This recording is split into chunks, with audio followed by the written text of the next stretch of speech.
Welcome to the Give and Go. My name's Tim and thanks for joining us for the second video today as we look at the Dallas Cowboys right here on 32 for 32. But before we do anything, go ahead and subscribe to our channel as always, share it with your friends, like this video, comment below, and follow us on Instagram at the Give and Go. Remember, I had a Seahawks video earlier today. Go check it out in the link in the description below. You should also find it on our channel, so go check that out. So let's get into these Dallas Cowboys. For the 2017 NFL season, I gave the Dallas Cowboys a B-. The 2017 NFL offseason decimated the team, especially in the secondary.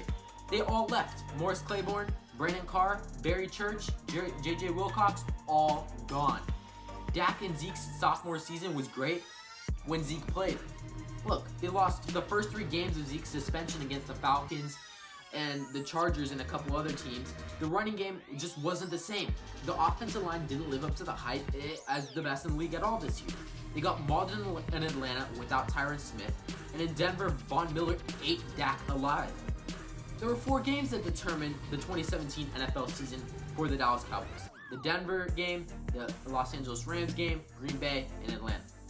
Denver destroyed Dallas without a good quarterback and elite defense, problem number 1. The Rams overcame a halftime deficit to come back and become America's favorite team in 2017, and that was problem number 2. Green Bay came back and beat Dallas with the last-second touchdown to Davante Adams by Aaron Rodgers, of course, problem number 3. And Atlanta brought about the inevitable. Dallas wasn't going to make the playoffs. There was one lone bright spot for the Dallas Cowboys in the 2017 NFL season, DeMarcus Lawrence. He turned it on in year 4. Talking about contract year production. 14.5 sacks, ridiculous numbers. 4 forced fumbles, and he played in every single game. He should be receiving a huge contract extension next offseason, as in 2018, he received the franchise tag. For the 2018 NFL offseason, there are big changes coming to the front office. Kellen Moore is their new quarterback coach after spending time as Dak's backup last offseason. He should provide some good knowledge for Dak to choose from and should be in the upper echelons of offensive coordinators in a couple of years. Chris Richard, the defensive coordinator from Seattle, will come in and coach that secondary up. So hopefully they will turn it around in year 2. DeMarcus Lawrence, again, he received the franchise tag as a prove-it deal from 2018, and he should be paid handsomely in 2019. They have 3 priorities for the 2018 NFL offseason. First, they have to figure out the passing game. The question has been, what is this team without the running game? Without Zeke, Dak has averaged 191 yards per game with 5 touchdowns and 7 picks. With Zeke, Dak has averaged 217 yards per game, 17 touchdowns, and 6 picks. Now look at the comparison. 6 games without Zeke, 12 games with Zeke. 6 games, 7 picks. 12 games, 6 picks. Significant drop-off.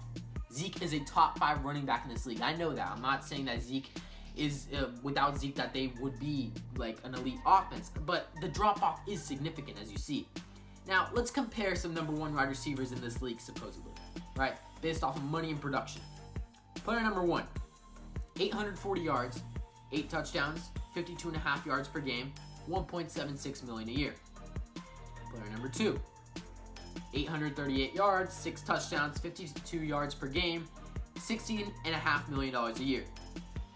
Player number 3, 962 yards this year, 2 touchdowns, 60 yards per game, and he just signed a 3-year, $20 million deal, putting it at $2.75 million this year with bonuses. Right? Now, you're all thinking, okay, we're talking about Cole Beasley here. No. We're talking about DEZ Bryant. DEZ Bryant is one of the laziest players in the NFL, and you know it. He has problems, he is petty, and honestly, truly, he is not a number 1 wide receiver. These were all number 2 wide receivers in this league. The first player I described was Devin Funchess. Now, if you tell me Devin Funchess is a number 1 wide receiver in this league, you're joking.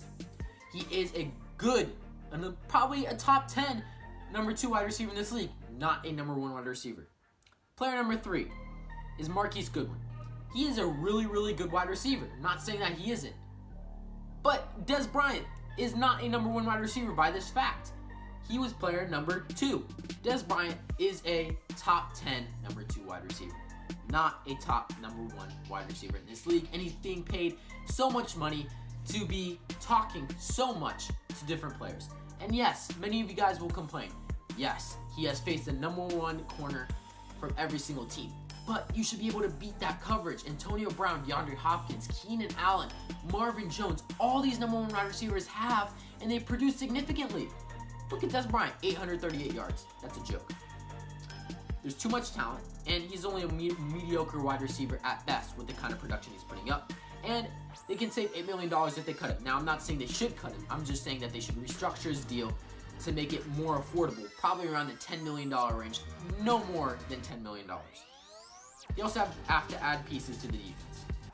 Deshaun Lee and Jalen Smith are good pieces in the linebacking core, but they either need to keep Anthony Hitchens as a free agent, or they need to draft a linebacker in this deep linebacking core class. If you looked at the scouting combine, linebacking core was ridiculous, and I'm really hoping that whatever team needs one should go and draft one. Luke Kuechly's are out there, guys. They also have to bring in a veteran safety or corner to guide young defensive backs. Chidobe Awuzie, Anthony Brown, and Jordan Lewis are all coming off their rookie year. Richard Sherman and Earl Thomas may be out there. Go grab them. Go grab them, Dallas. And the final thing is probably the easiest thing to remember. Don't be idiots off the field. Randy Gregory has an indefinite suspension for smoking too much. As Stephen A. Smith puts it, lay off the weed. Ezekiel Elliott for improper conduct. We won't get into that right now.